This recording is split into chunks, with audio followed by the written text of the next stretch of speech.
Got a new video today coming out. 2017 Dodge Ram 1500.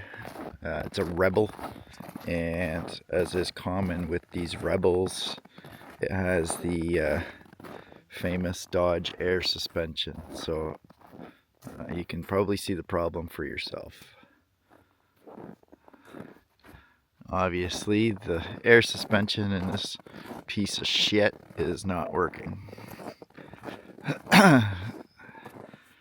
So compressor has failed, bags are leaking, the system's just junk. It was poorly designed. Nice job, Dodge. So we're gonna get rid of it. Gonna rip out the air ride suspension and go with a conventional coilover. So that's today's video. Okay, so here's our system to replace the stock air suspension. Front struts, I think they were on sale for $200 a piece or $250 a piece. Rear shocks and rear coils that comes with the dampener or the isolator or whatever you want to call these things, as well as a new set of bump stops. These suspensions are very weak, don't take a lot of weight. There's different options you can get. You can get 35% heavier coilovers, and I think there's a 50% heavier coilovers. These ones here are just stock. I don't do much with this truck aside from haul some hay around, the occasional load of firewood, but I don't tow a car trailer or a camper or anything with it. So it's just stock suspension. I wanted to try and get the best ride as possible because I really like the air suspension. It's just a piece of shit system. So we're going to get rid of it, but try and maintain a decent ride quality. The rear suspension kit, it was about $500. Like I said, I think it was all in. We were about $1,200 delivered to the house. That's Canadian. $1,200 Canadian delivered to the house. I think it's around, they say 9 hours, 10 hours install time. We'll see if I can beat that. Doesn't look like it's going to be too terrible. One thing to keep in mind, after you do any front end work, you should send your vehicle out for an alignment. We'll have a look at ball joints and the steering knuckles and stabilizer links and all that stuff while we're in there. And we're ripping this thing apart. Follow along.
It's like our rear caliper brake slider,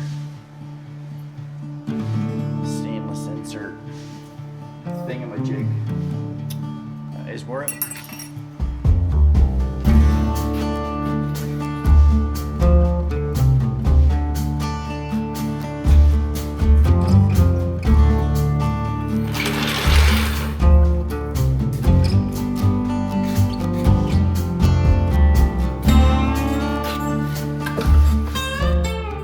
There we go. Get rid of this, get rid of this, and replace it with what I showed you earlier on the bench. As you can see, snowy conditions in Great White North. So it's gonna make it a little bit wet in here.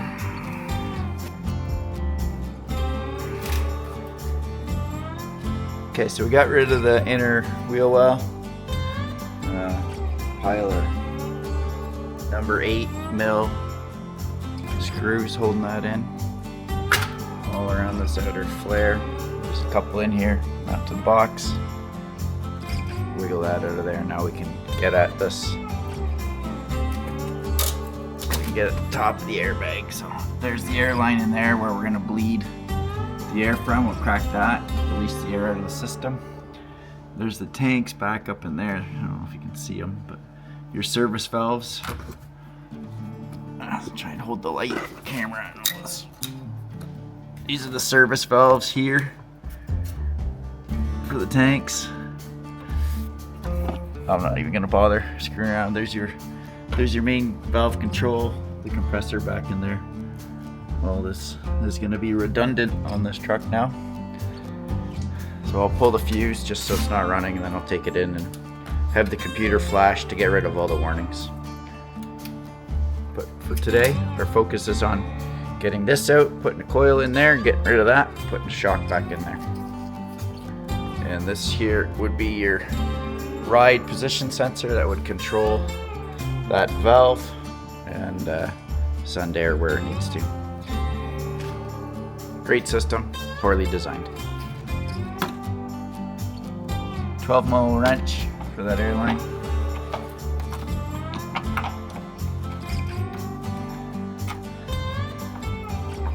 I've pulled the fuses.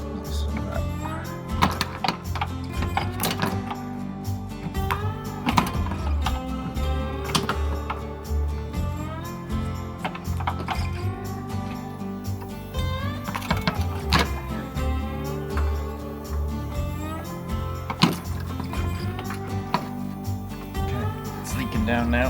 Here.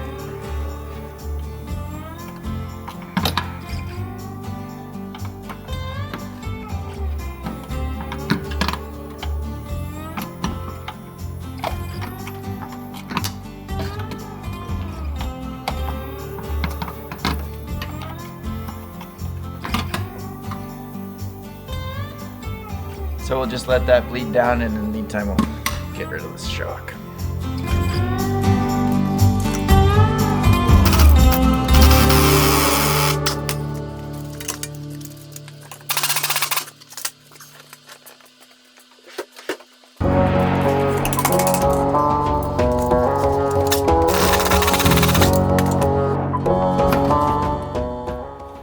Okay, so the air's bled out of that thing. So finish this air line off.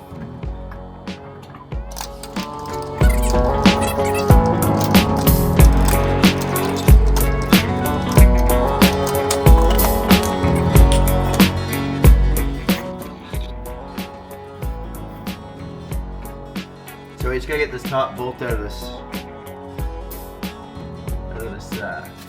shock here. Loose, but it's not easy to get a socket on the back side of that. So I'm gonna make a little wrench. It's a 21 mil. So both the top and bottom shock mounts are 21 millimeter. The airline was a 12 mil, and the shock literally just sits in there and leaks. It's dodgy. Okay, so I didn't have a 21 mil spare. I didn't want to cut up my one and only 21 mil wrench, so I found 13/16 spare. Just cut it in half. Doesn't fit the best, but actually isn't too bad. It'll serve our purpose. So we're just gonna put that on the back side, allow it to lock itself on the frame, and then impact that bolt out.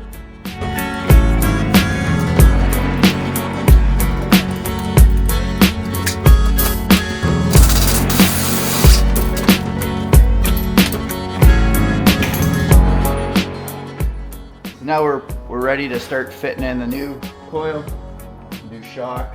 We put a isolator up here. The tapered side of the coil goes down. Pretty straightforward. One thing I forgot to talk about is this bump stop. So the factory bump stop with these air rides.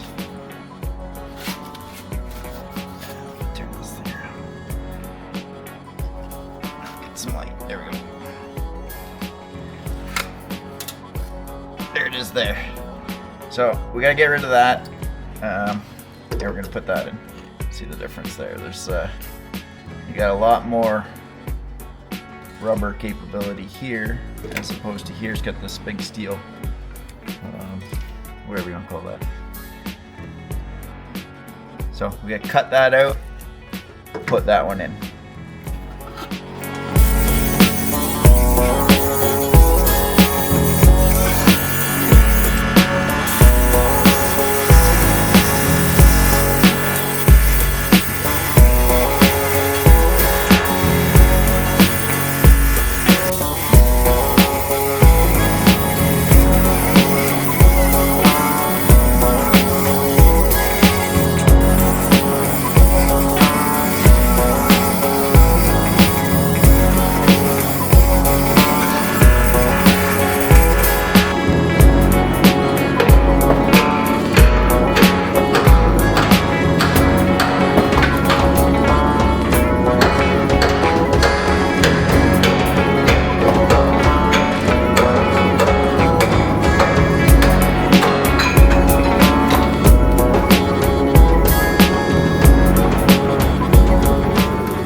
It's not pretty, but whatever.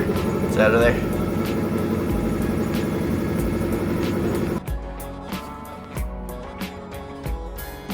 So it has this little anti-rotation pin that obviously doesn't have a hole in that bracket. I don't know what it's for. It's a bump stop. So I just folded it back. I'm not going to bother going through the effort of drilling a hole in that. It looks like a nightmare. If it was summer and this thing wasn't leaking snow all over the place, then maybe I would. But the truck's honestly got 250,000 kilometers on it. I just got to get it through a little longer.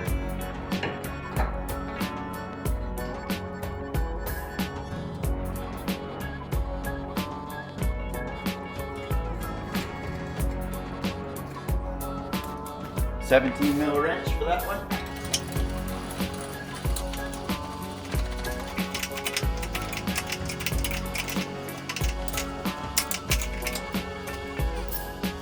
Want to be careful of all these brake lines and everything.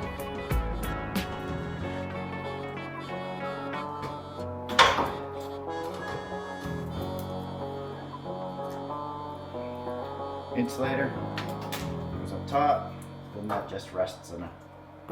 That all goes up in there like that. I think what I'm going to do is I'm going to release this just to get some of that pressure off.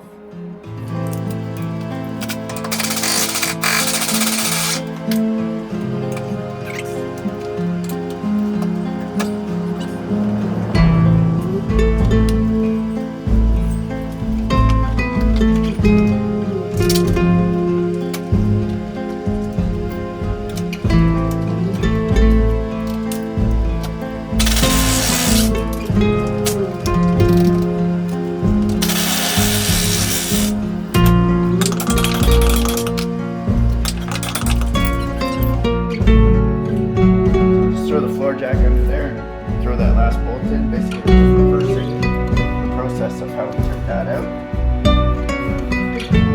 We got some company now. Here to help.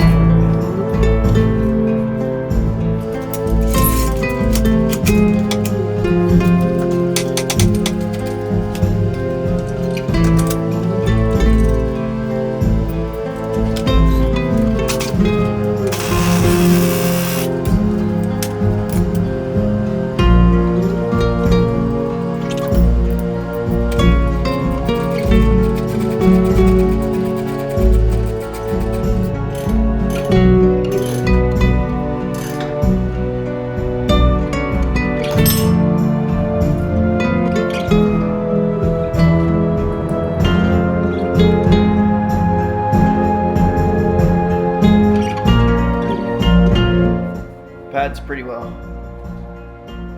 wore out. Not much life left in them. Save that for another video. Not doing that today. So here we go. This is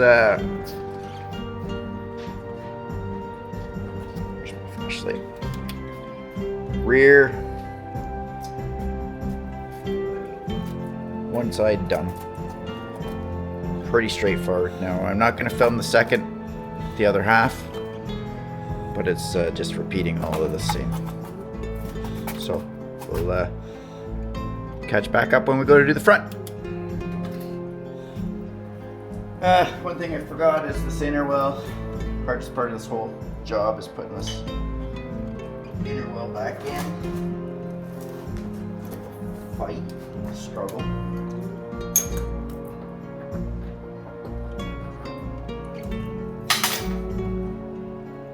No easy way to do it.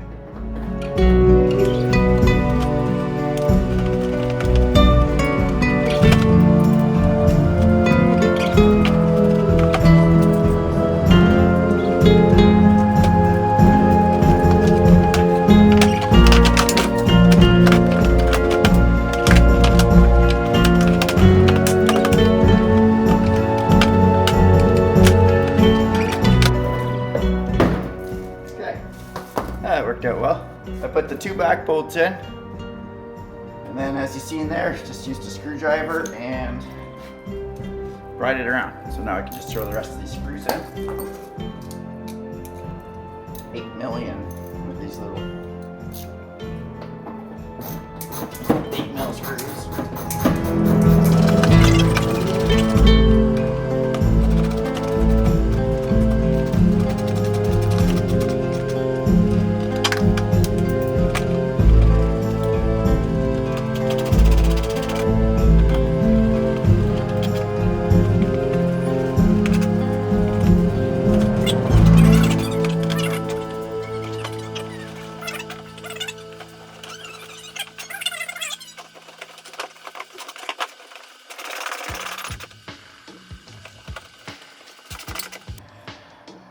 Alright, we're moved over to the driver's side now.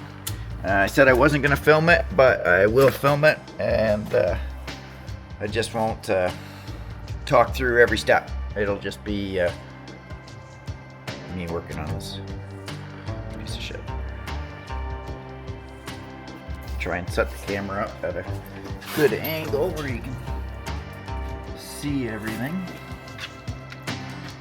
Hi, Callie.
good rebuild.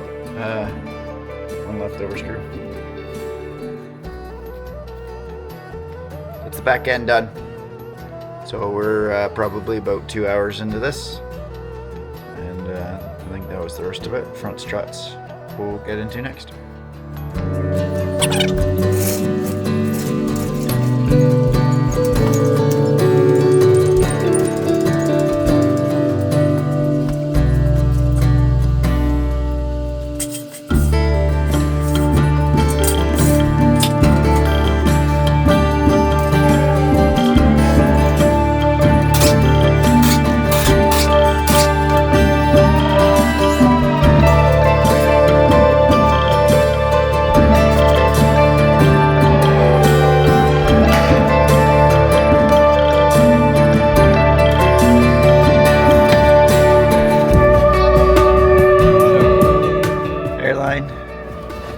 Disconnect that.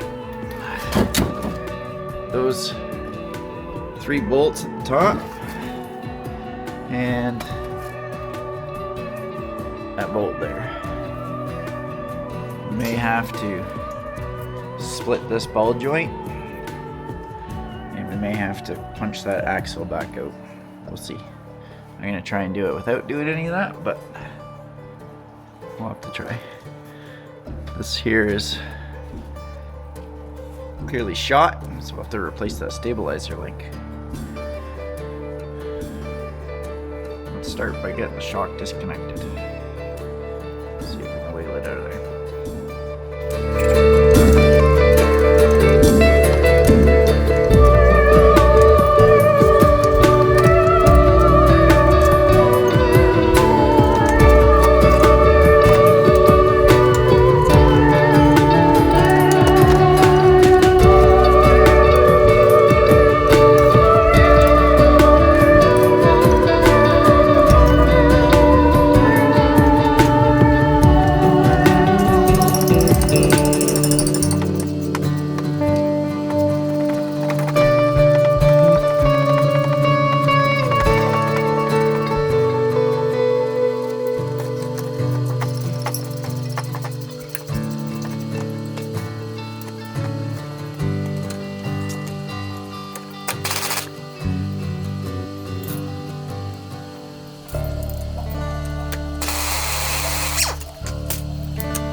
we did the one front corner. I didn't really do much talking, just kind of worked through it. What we ended up having to do, as you saw from the video, we bled. Let's see here. Bled that airline up there, breaking it free. Right there, my finger is. Undid those 3 bolts. That undoes the top of that strut. Can you hold the light for me, Linda? Then we broke free this ball joint. We broke free the, over here, Linda, stabilizer link, which is on the other side, is wore out. I would suspect this side is the same. The other side looks like an aftermarket one's been replaced at some point.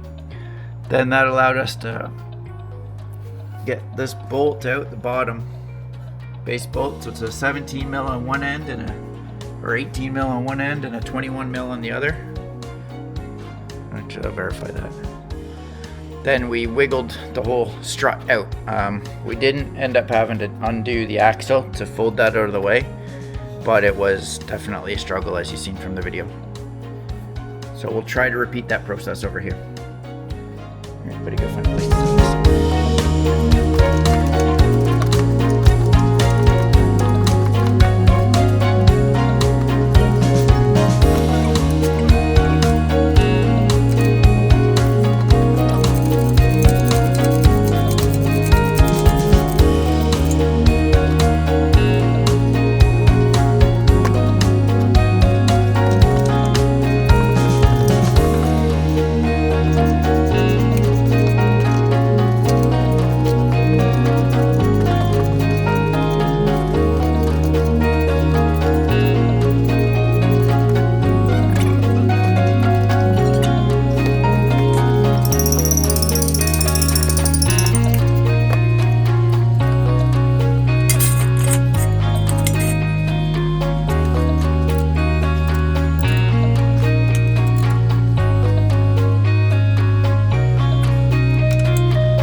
Alright, so that job wasn't too bad.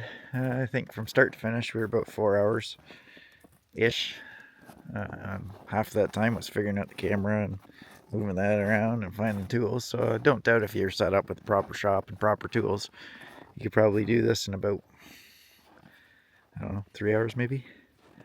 So here's what it looks like.